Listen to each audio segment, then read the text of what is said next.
Sisteret! Sisteret! Sisteret! Hi everyone, Christine here, and welcome back to my channel. So for today's video, we are going to do a review about these Vice Cosmetics Lip and Cheek Tint. Is it a pack or not? But before we proceed to the demo review, please don't forget to click that notification bell and subscribe button to get notified and be part of my family. So without further ado, tara, mag-umpisa na tayo. So here's what the plastic M&L looks like. Ito yung lagayan niya. Hindi, ziplock siya guys. Pag binuksan nyo, yun na yung product na water gel ng Vice Cosmetics Lip and Cheek Tint. Ayan. So ito yung Sisteret. Naka-plastic pa siya guys. So makikita nyo na meron siyang mga ingredients sa likod, yung net weight, paraben free, etc. And then, kailangan nyo tanggalin yung plastic to be able to use the product. Pag tinanggal nyo na guys, ayan ang itsura niya guys. Matte na matte yung packaging niya. It's so nice, it's so cute. Makikita nyo rin yung mismong color nung tint sa packaging itself. Pag binuksan nyo siya guys, here's what the doe foot applicator looks like. It's just a regular applicator, flat. Katulad lang din nung sa liquid matte niya. And then, makikita nyo na yung color dito. Ito naman yung G na G. So, parehas lang din. May plastic pa. Fresh na fresh. Tatanggalin ko ulit yung plastic para makita nyo yung mismong kulay. So, ayan siya. Medyo may pagka plum violet yung kulay nito guys. So, ayan yung doe foot applicator ng G na G. Parehas lang din nung Sisteret. So, let's begin to my review. Okay guys, so as of the moment, wala pa akong foundation or anything on my face, kundi moisturizer pa lang dahil meron namang iba na nagtitint ng walang foundation, diba? So, i-try muna natin siya ng walang foundation kung paano siya mag-blend sa skin. So, pasensya na kayo guys. Kagagaling ko na sa sakit, I know. And gusto ko talagang i-review itong product na to para sa inyo. Pasensya na kayo sa aking boses. So, let's begin. Ang una kong gagamitin ay itong shade na Sisteret.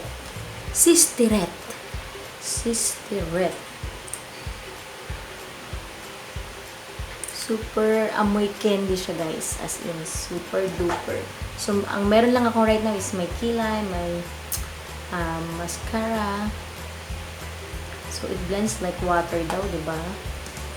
Effortlessly. So, maglagay muna tayo dito sa daliri. Yun yung ginagawa ko para medyo safe. Ang tamis talaga ng amoy niya. And let's do this.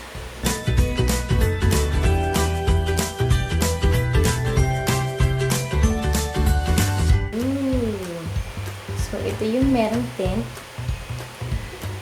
Ito yung walang tint. Ayan. So, lalagay ulit ako ng Sisteret sa kabila. Dalawang dot. Ayan. Para makita nyo. Na sure ako.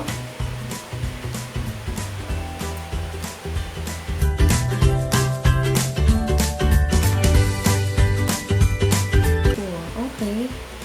Oh guys, ayan. Yan ang look ng walang foundation. Nang walang foundation, walang primer, kundi moisturizer pa lang. So, ito yung itsura niya. Actually, sa personal, okay siya. Talagang nakaka-fresh. May pagmumulang nagaganap.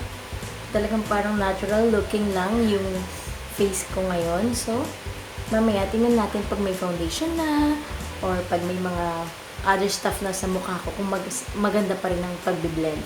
Pero as of the moment, maganda naman guys.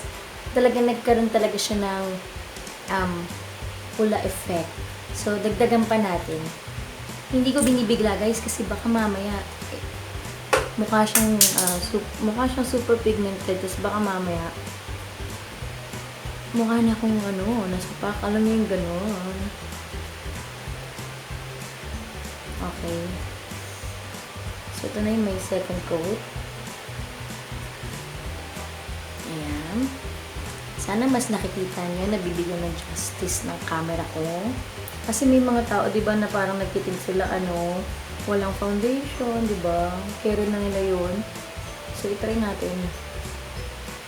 Nag-iiwan din siya ng stain, just like others. Pero, sa face, okay siya.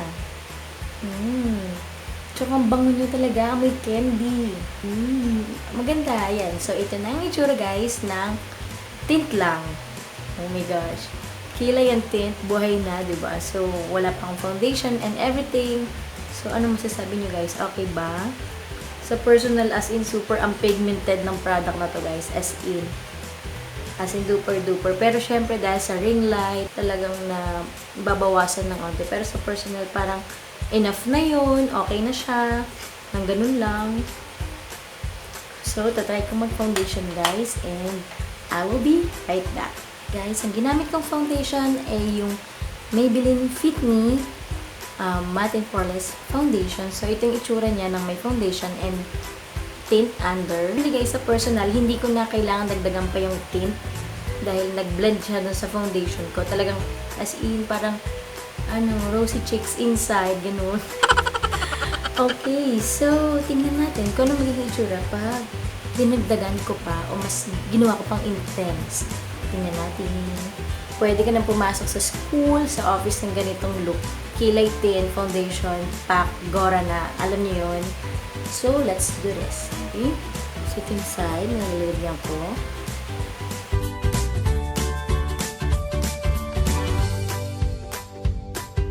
Okay. Wow! Ang ganda! Lakas maka-Korean. Other side naman.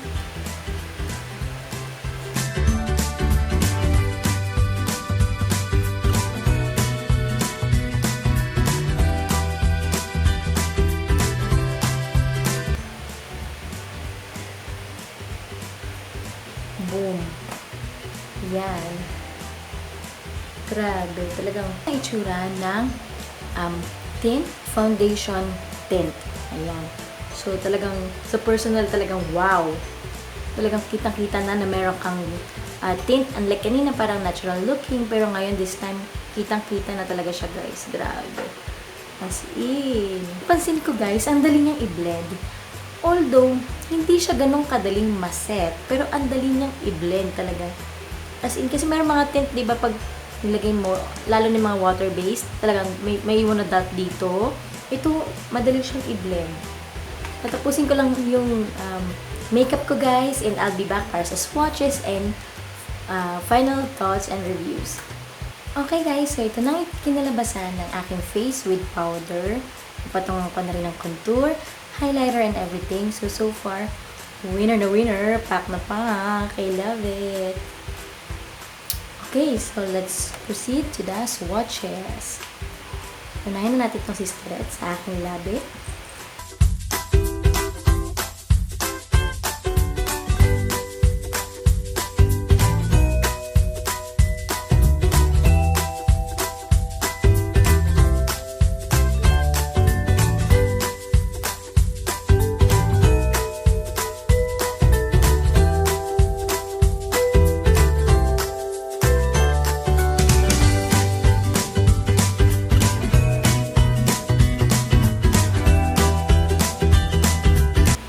Okay guys, yung kulay na to, hindi siya yung dark na parang biglang red tint.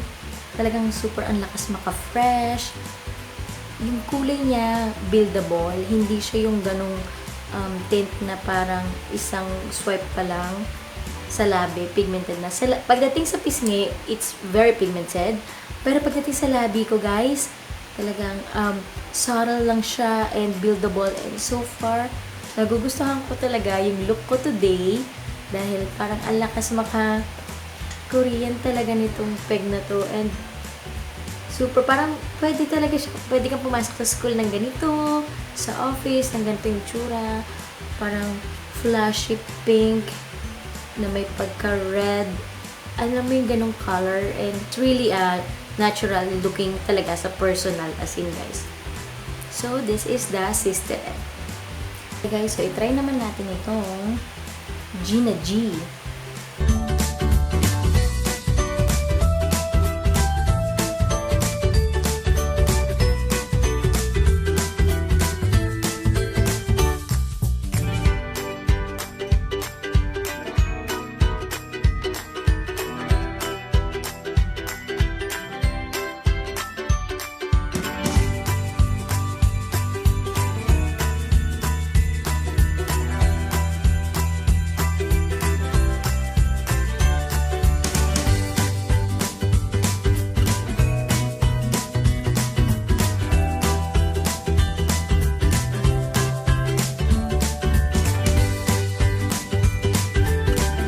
Okay guys, compare dun sa Sisterette, may pagka, dark na plum.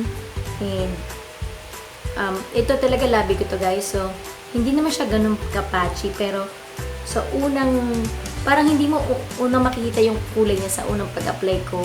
Pero nung in-apply ko na siya ng pangalawa, okay na okay siya for me. And, kasi ito guys, namamalat talaga yung labi ko itong part na to. Pero so far, okay na okay siya. Gusto ko to rin tong Gina G. Parang medyo may pagka-dark, plum. Alam mo, parang pag gusto mo lang ng mag-stand out yung labi mo, pwedeng-pwede na to. Kaya pala siguro Gina G, kasi Gina G mo yung paglagay ng tint sa labi mo. Parang, ewan ko, parang ganun yung thoughts ko. Hindi siya actually madaling matuyo sa labi, pero sa pisngi medyo madali. I'm going to swatch it on my hand, guys. So this is the Sisterette. It is so pigmented and it is easy to blend. Next naman is Gina G. Pares lang din guys. It's so pigmented and easy to blend. It's not easily get dried. So, bonggang-bongga.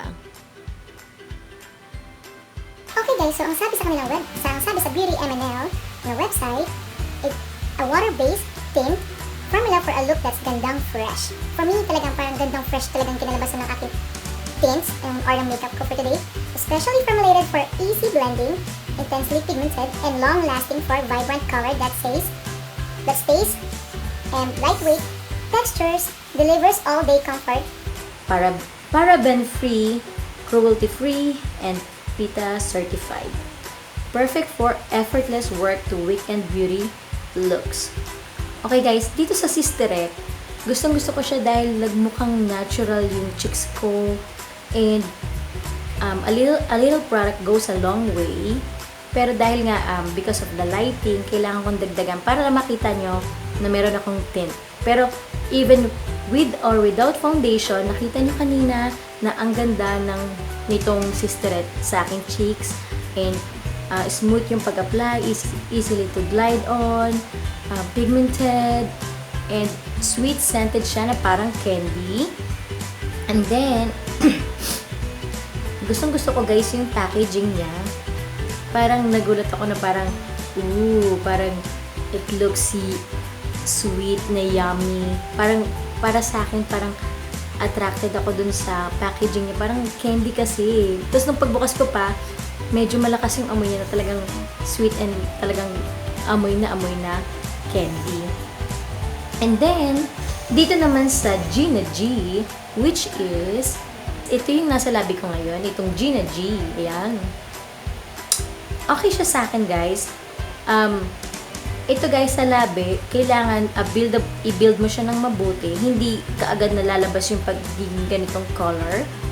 Ayan, so nakikita nyo. Sa camera guys, parang nagiging reddish maroon type yung labi ko. Pero sa personal, it is plum, dark plum. Talagang makita mo yung difference niya. Hindi siya yung dark brown. Alam niyo yung ganun, talagang dark plum. Talagang ang ganda. Bagay na bagay sa look ko for today.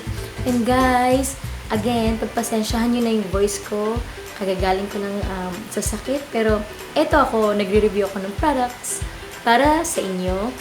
Well, anyway, 145 pesos lang siya each. And for me, yung price niya, sa dami niya ng 3.5 ml, okay na okay yung 145 pesos. Okay guys, for me, pack na yun. Presyo pa lang, pang masa na, so pack na pack. Vice, ganda. And then, sa packaging naman, swak na swak, pack na pack din. Sa mga taste ng mga kababaihan, at hindi na kababaihan na marami rin iba, di ba, like, pink, ito yung kanyang old na packaging na parang dito naging matte. Alam niyo talaga makikita niyo na, ito yung kulay na gusto ko, ito yung kulay na gusto ko. Diba? Talagang makakompare niyo kung ano yung kulay na gusto niyo bilhin na tint. Dahil kitang-kita sa packaging pa lang yung difference ng colors. And then, sa scent naman, pack na pack din siya for me. Okay na okay siya. Sweet. It's sweet, girly. It's fun. And, ayun, parang positive lang yung